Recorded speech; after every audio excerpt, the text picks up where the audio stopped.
Major Shabir के सामने भारतीय फौजों के बंकर्स थे, जिनमें जदीद रूसी असलहे से लैस दुश्मन के हज़ारों सिपाही मौजूद थे। बंकर्स के बाद दुश्मन की फौजी चौकी झांगर थी। ये भारत का सरहदी इलाका था। झांगर से पीछे दुश्मन ने 2 मील तक बारूदी सुरंगें बिछा रखी थी, ताकि अगर पाकिस्तानी सिपाही वहां तक पहुंचने में कामयाब हो भी जाए तब भी वो बारूदी सुरंगों का शिकार हो जाएं। इसके बाद दुश्मन का सरहदी गांव बेरीवाला पड़ता था। बेरीवाला के बाद 30 फीट चौड़ी और 10 फीट गहरी एक दफाई नहर थी, जिसकी दूसरी तरफ दुश्मन अफवाज कड़ी निगरानी कर रही थी। वैसे भी सर्दियों की वजह से नहर का पानी सख्त ठंडा था और इन हालात में नहर को तैर कर अबूर करना करीबन नामुमकिन ही था। नहर की दूसरी तरफ एक अहम बंद था, जिस पर कब्ज़ा पाकिस्तान के लिए फ़ायदेमंद साबित हो सकता था और दुश्मन के नापाक अज़ाइम खाक में मिलाए जा सकते थे। लेकिन मुश्किल ये थी कि इस वक्त सिर्फ एक पाकिस्तानी कंपनी मुयस्सर थी, जबकि दुश्मन के हमरा टैंकों का स्क्वाड्रन और तोपखाना मौजूद था। ये जंगी मुहिम कुछ कम मुश्किल ना थी, लेकिन मेजर शबीर शरीफ हमेशा मुश्किलात से ही खेलते आए थे और नामुमकिनात को मुमकिनात में बदलने में उन्हें रूहानी तस्कीन हासिल होती थी। जब आपको इन मुश्किलात से वास्ता पड़ा तो इन्होंने अपने टारगेट को हासिल करने के लिए अपने जहन में मंसूबाबंदी कर ली थी। ये मिशन ऐसा था जिसमें ज़िंदगी की कम और मौत की ज़्यादा उम्मीद थी, बल्कि इसे शहादतों का सफ़र करार दिया जा सकता था। 12 रोज़ पहले से पाकिस्तान के मशरिकी बाजू पर भारतीय अफवाज ने बाज़ाब्ता हमला कर रखा था, लेकिन 3 दिसंबर 1971 को पाकिस्तान का मगरबी हिस्सा भी भारतीय जलगार की जद में आ गया। दरअसल झांगर चौकी की जानिब से एक बड़े हमले की तवक्को की जा रही थी। यही वजह थी कि अफवाज पाकिस्तान की तरफ से आगे बढ़कर दुश्मन को उनके मोर्चों में ही तबाह बर्बाद करने का मंसूबा बनाया गया। प्लानिंग जारी थी। मेजर शबीर शरीफ ने प्लान अपने कमांडर को पेश करके उनसे हमले की इजाज़त तलब की, लेकिन ब्रिगेड कमांडर मंसूबे की हसासियत को देखते हुए फौरी तौर पर रजामंद ना हुए और वह मंसूबे की पेचीदगियों और मुश्किलात का पेश नज़र फ़ैसला करने में हिचकिचा रहे थे। लेकिन दूसरी जानिब मेजर शबीर शरीफ अपने मंसूबे पर अमल दरामद के लिए मुसलसल इसरार कर रहे थे। कुछ हिचकिचाहट के बाद ब्रिगेड कमांडर ने मेजर शबीर के मंसूबे की इजाज़त दे दी। 3 दिसंबर की इंसानी खून जमा देने वाली सर्द शाम थी। मेजर शबीर शरीफ अपनी कंपनी की क़यादत करते हुए आगे बढ़ रहे थे। चंद मिनट बाद वो कंक्रीट के बने हुए बंकरों पर हमला आवर हो गए। दुश्मन ने अपने असलहे के ज़ोर पर मुकाबला करने की कोशिश की, लेकिन मेजर शबीर की कंपनी ने बड़ी तेज़ी से दुश्मन पर काबू पा लिया और बंकर्स की रुकावट उनके लिए बेमानी होकर रह गई। कुछ ही देर बाद पसपा होती हुई भारतीय फ़ौज की अहम सरहदी चौकी झांगर भी मेजर शबीर के कब्ज़े में आ गई। यही वो मकाम था जहां बैठकर भारतीय अफसरान पाकिस्तान पर हमला करने का मंसूबाबंदी कर रहे थे। मेजर शबीर इन मंसूबों की मौत बनकर नाजिल हुए। मेजर शबीर शरीफ दुश्मन को संभलने का मौका नहीं देना चाहते थे। जहां शुजाअत का मौका होता वहां मेजर शबीर सबसे आगे बढ़कर ख़तरे में कूद जाते। जहां हिकमत और तदबीर ज़रूरी होती वहां वो बेमिसाल अस्करी जहानत का सबूत देते। सबूना डिस्ट्रीब्यूटरी नहर अभी 2 मील दूर थी। ये इलाका दुश्मन की बिछाई हुई बारूदी सुरंगों से अटा पड़ा था।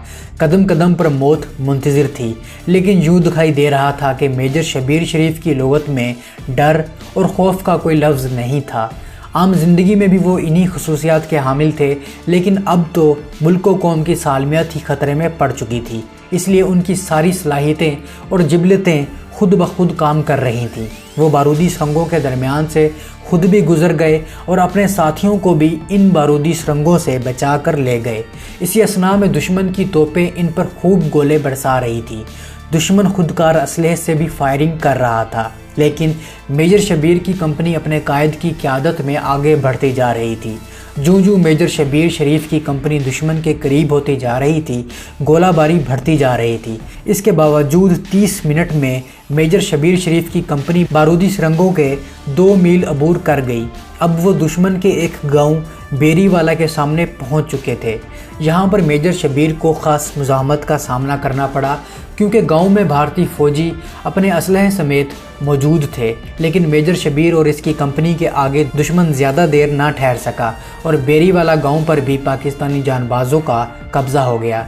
जहां से पसपा होते होते भारतीय फ़ौजी एक और गांव गोरमुखेड़ा की जानिब चले गए। मेजर शबीर ने वायरलेस पर अपने कमांडर को इतला दी तो उन्होंने मज़ीद एहतियात का हुक्म दिया। पेशकदमी के लिए नहर को अबूर करना ज़रूरी था। सर्दियों की सर्द रातों में इंसानी खून जमा देने वाला पानी, इस पर भारतीय तोपखाने की गोलाबारी मज़ीद मुश्किलात पैदा कर रही थी। यहाँ से आगे बढ़ना मेजर शबीर और उसके साथियों के लिए अब एक चैलेंज बन गया था। ये चैलेंज मुल्क व कौम के दुश्मनों की तरफ से था। मेजर शबीर के जज्बात अल्फाज में ढल गए और उन्होंने गर्जदार आवाज़ में अपने साथियों से मुखातिब होते हुए कहा, बहादुरों, ये हक़ व बातिल की फ़ैसला कुन जंग है। ये हमारी मिली गैरत का इम्तिहान है।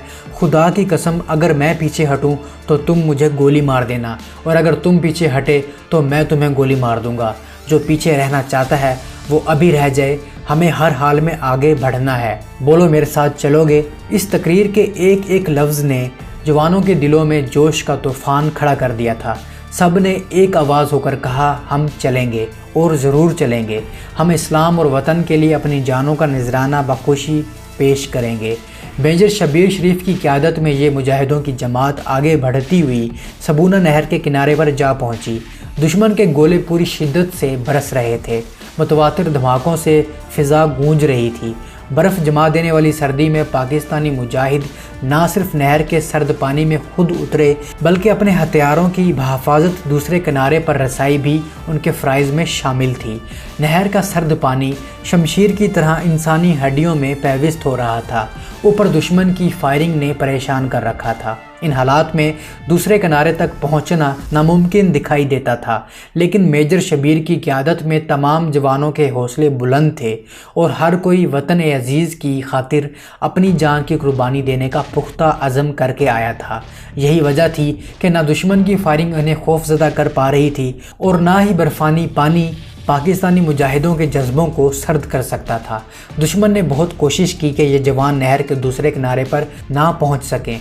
बिलाखिर ये जवान दूसरे किनारे पर पहुंचने में कामयाब हो गए, लेकिन ये किनारा भी मुश्किलात का ख़ात्मा नहीं था, बल्कि अब इन्हें दुश्मन के आहनी मोर्चों का सामना था।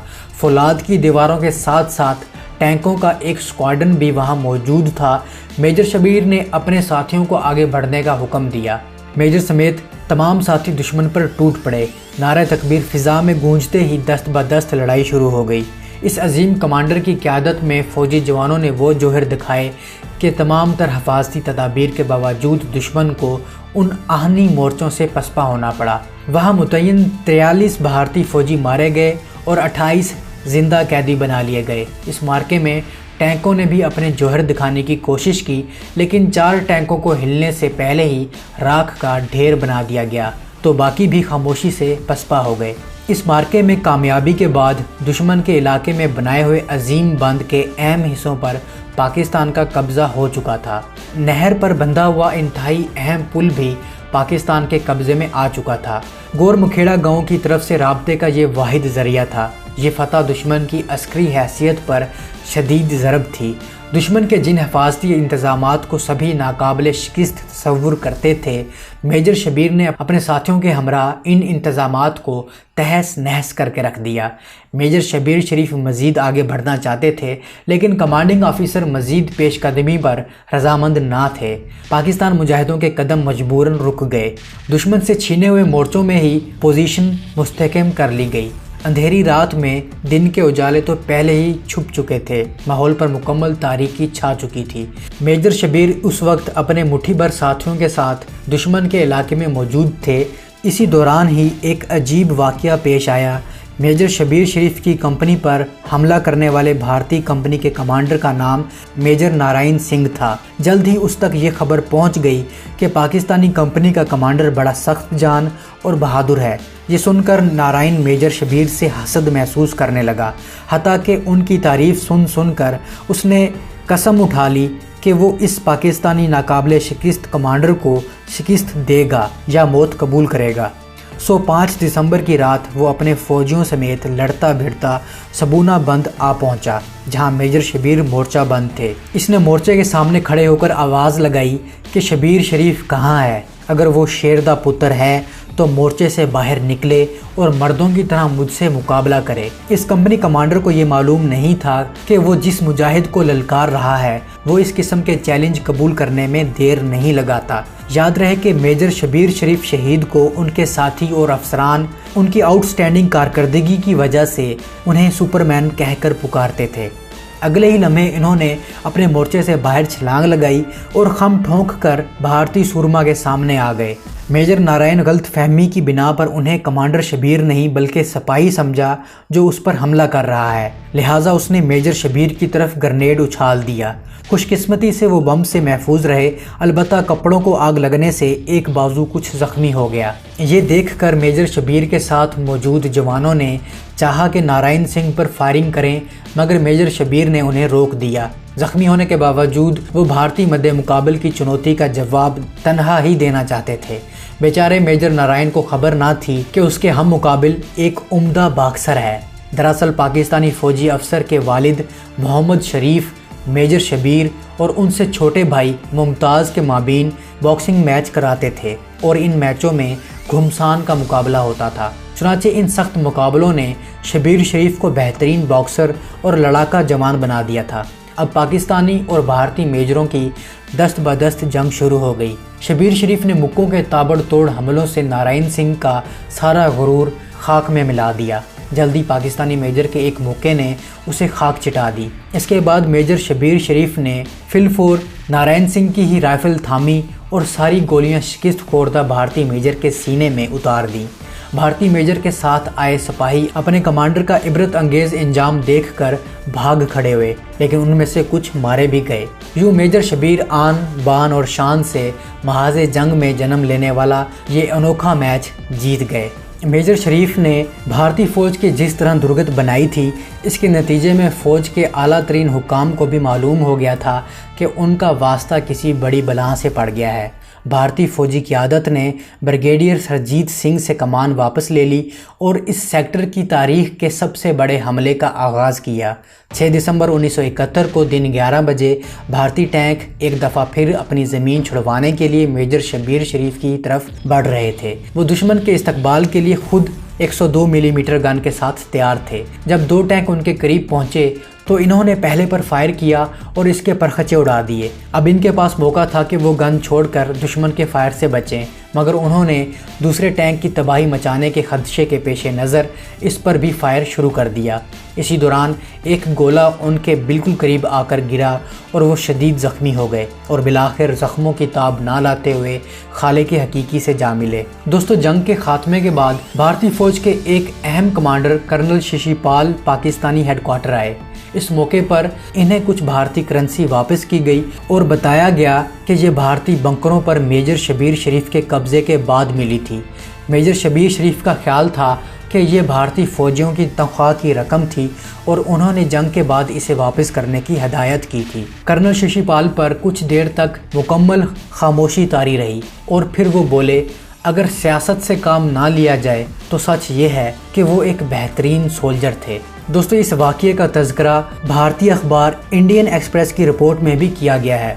तो उम्मीद है दोस्तों आपको आज की ये वीडियो पसंद आई होगी। अगर आपको वीडियो पसंद आई है तो इसे लाइक कीजिए, दोस्तों के साथ शेयर कीजिए और अपनी राय का इजहार ज़रूर कीजिएगा। मैं मिलता हूँ एक नई वीडियो के साथ, तब तक के लिए इजाज़त, अल्लाह हाफिज़।